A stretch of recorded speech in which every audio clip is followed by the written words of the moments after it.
طلسم سود و زیاں ہو کہ ظلمت باطل، فصیل دار و رسن ہو کہ کوچے قاتل، دیار ظلم و ستم ہو کہ سیدگاہ رقیب، ہو کوئی وادی پرخار یا کہ شہر سلیب، رہے حیات میں جب یہ مقام آتے ہیں حسین سارے زمانے کے کام آتے ہیں۔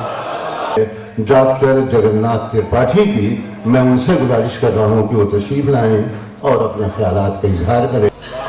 تاریخ کا طالب علم جب اس نظریے سے واقع کربلا کا مطالعہ کرتا ہے تو فکر اور محسوسات کے سوتے پھوٹنے لگتے ہیں۔ میرے منطق اور فلسفے نے انسانی عظمت کے آگے ہتھیار ڈال دیے اور باب کربلا میں پرپسونیس آف لائف، زندگی کے مفہوم اور زندگی کی قیمت کے آبگینے میں اثر ہوئے۔ تمام مورخین عالم اس نقطے پر ہم آواز ہو کر کہنے لگتے ہیں، بلکہ کہنے کے لیے مجبور ہو جاتے ہیں کہ واقع کربلا کو ہی بدرجہ اتم وہ خصوصیت حاصل ہے، یہاں تک کہ وہ دن آ گیا جسے آپ سب 10ویں محرم کہتے ہیں، عاشورہ کہتے ہیں، اور میں تو اسے حسین ڈے کہتا ہوں، اس لیے کہ اسی دن حسین کی بات رہی اور ظالم اپنی تمام طاغوتی طاقتوں کے سمیت دریائے نیل کی طوفان خیز موجوں میں غرقاب ہو گیا۔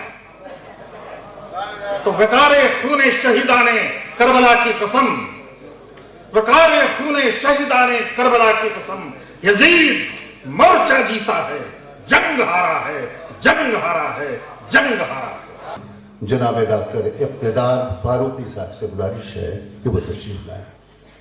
کہ جو واقعہ کربلا میں ہوا تھا وہ ایک واقعہ نہیں تھا، بلکہ وہ اسلام کا ایک پیغام تھا جس پر جب تک عمل ہوتا رہا اسلام ساری دنیا میں چھایا گیا، اور جب عمل نہیں ہوا تو اسلام دور انحطاط اسلامی میں آ گیا۔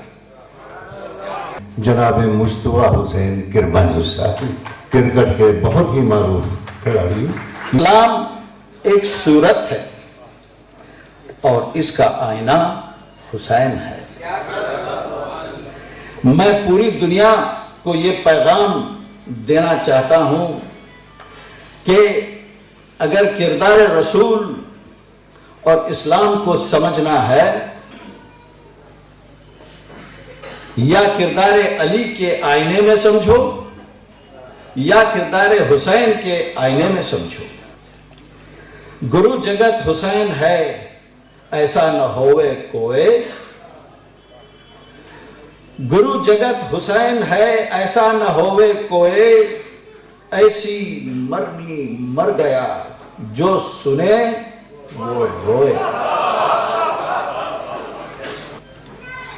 جس کی رگوں میں آتش بدر و حنین ہے،